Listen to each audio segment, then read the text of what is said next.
Olá pessoal, seja bem-vindo ao nosso canal Wikigeo para mais uma aula de Geografia. O tema da nossa aula de hoje é os países precursores da atividade industrial.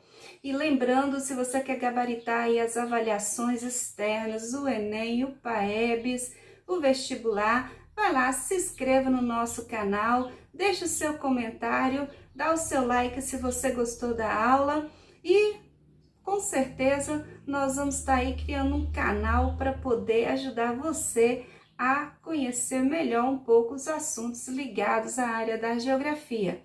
Venha então, vamos nessa jornada sobre a industrialização mundial. Então, pessoal, sabia que a Inglaterra foi o berço do processo de industrialização mundial? Mas que infelizmente ela não conseguiu manter essa posição no decorrer dos anos? Que os Estados Unidos, apesar de ter iniciado seu processo de industrialização bem depois da sua metrópole, se tornou um país de grande poder industrial no mundo? Que a Alemanha, apesar de ter perdido a Primeira e Segunda Guerra Mundial, ter seu território dividido, se tornou o país mais forte industrialmente da Europa? E você também sabia que o Japão, apesar também de ter perdido a Segunda Guerra Mundial, foi o primeiro país asiático a se industrializar e se tornar uma referência na indústria, perdendo apenas para a China nos últimos anos. Pois bem, nós vamos trabalhar nessa aula os fatores responsáveis pelo processo de industrialização da Inglaterra e como se encontra sua indústria hoje. Nas próximas aulas, nós vamos ver os Estados Unidos, a Alemanha e o Japão. Vamos então iniciar a aula de hoje falando sobre a Inglaterra e seu processo de industrialização. Só alguns fatores vão se destacar como fatores importantes no processo de industrialização da Inglaterra. Um dos fatores mais importantes foi o acúmulo de riqueza que a Inglaterra teve no período do comércio. Lembrando aí que o capitalismo comercial foi praticamente polarizado pela Inglaterra devido à sua frota de navios, que acabava aí tendo uma importância no comércio mundial muito grande e, claro, o recurso financeiro obtido com essa atividade foram muito importantes para o investimento em pesquisa e também em novas estruturas produtivas. Outro fator que se destaca nesse processo de industrialização foi a perda de poder da monarquia inglesa. Então, nós vamos observar que a monarquia ela vai sofrer um golpe muito grande com a Revolução Burguesa, que, claro, vocês já viram a história aí, a burguesia ela não tinha títulos, ela tinha poder econômico e, claro, ela não tinha status social na Inglaterra. Então, houve uma revolução chamada aí Revolução Gloriosa, que reduziu o poder da monarquia e passou parte desse poder para os parlamentares que eram aí representados boa parte pelos burgueses. A primeira monarquia parlamentar que existe até hoje na região da Inglaterra. Essa revolução que ocorreu em 1688 foi de suma importância para quase um século depois a atividade industrial ganhasse destaque na economia inglesa. Fatores naturais que chamam a nossa atenção para a Inglaterra são seus recursos minerais, principalmente o ferro e o carvão vegetal. Esses dois elementos foram fundamentais para o desenvolvimento desse processo de industrialização. O carvão como fonte de matéria-prima para poder fazer o funcionamento da máquina a vapor e o ferro para iniciar o processo de siderurgia. Lembrando que naquela época boa parte da produção dependia de uma grande quantidade de mão de obra essa que foi atendida pela migração camponesa. O campo ele se esvazia e traz para as grandes cidades da região da Inglaterra a a mão de obra necessária para o processo de industrialização. Então, esse trabalho foi realizado, por crianças, mulheres, idosos, sem nenhuma garantia de trabalho, sem nenhuma garantia de salário. As leis que hoje regem os trabalhadores não existiam nessa época. Então, havia ali uma exploração do trabalhador de forma que não dava a ele condições de ter uma melhor qualidade de vida, apesar do crescimento econômico da Inglaterra. Então, só para destacar aí, foi nesse período que Karl Marx elaborou a sua teoria da mais-valia, ou seja, na exploração do trabalhador que não conseguia obter o rendimento com o aumento do lucro do patrão.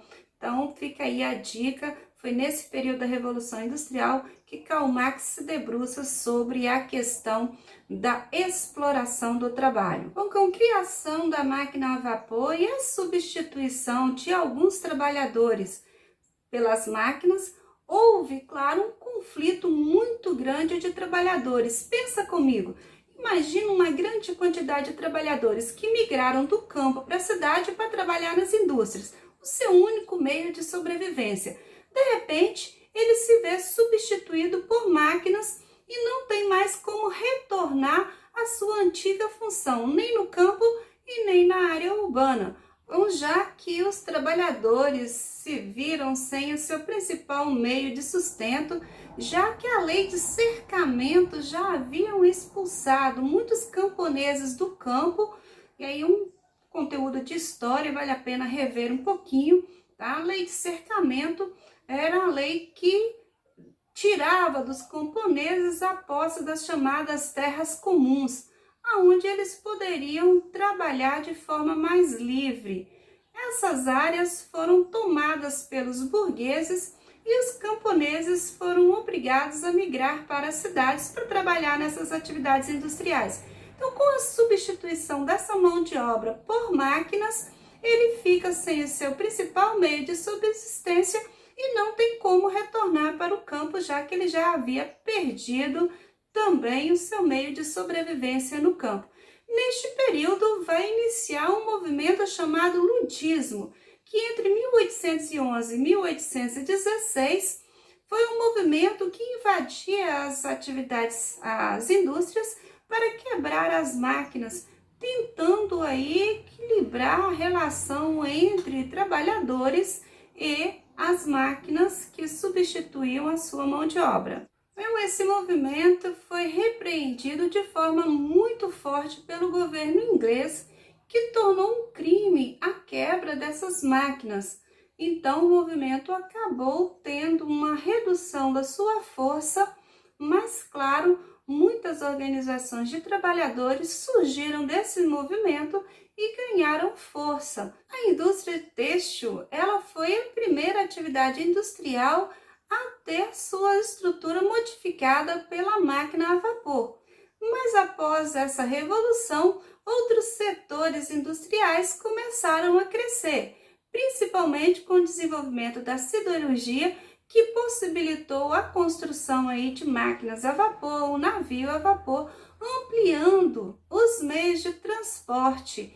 E isso, claro, vai ampliar o poder da Inglaterra sobre as demais regiões, já que os meios de transporte vai facilitar não só a obtenção de matéria-prima para suas atividades industriais, mas também levar o seu produto industrializado para outras regiões do mundo. A máquina a vapor com a fonte de energia do carvão foi a base da primeira revolução industrial. O petróleo com motor de combustão interna foi a base da segunda revolução industrial. E neste caso, a Inglaterra começa a ter um déficit, porque apesar dela ter uma produção de gás e petróleo, era insuficiente para manter o seu parque industrial, necessitando, claro, aí de importação desse produto. A diversificação do parque industrial na segunda revolução industrial foi muito grande. Nós vamos ver o setor automobilístico, o setor petroquímico, o setor aeronáutico e o químico farmacêutico ganhando destaque na economia global. Claro, aí colocando também outros países nessa corrida pela revolução industrial, como o caso nos Estados Unidos, Alemanha e Japão. A posição privilegiada da Inglaterra, ela fez com que se mantesse durante muito tempo a sua hegemonia sobre as atividades comerciais, levando em consideração aí a grande quantidade de portos que possibilitava integrar-se não só ao continente europeu, mas também a outras regiões do mundo. Neste caso, nós vamos destacar a cidade de Liverpool e Londres como as cidades que mais se desenvolveram neste período, já que ela tinha ali todas as condições necessárias para o processo de industrialização e de polarização da economia global. Atualmente, a industrialização têxtil naval da Inglaterra tem decaído bastante, principalmente o seu parque siderúrgico. Porém, tem aí crescido muito outros parques industriais, principalmente o automobilístico, a biotecnologia, situada aí na região sul da Inglaterra, principalmente no Tecnopolo de Cambridge, e devido principalmente à sua proximidade com a Universidade de Cambridge, que é um fator responsável pela terceira revolução industrial, a revolução técnica científica. Com as políticas neoliberais disseminadas pelo mundo globalizado, fez com que a Inglaterra também se organizasse politicamente e economicamente em relação às suas atividades industriais.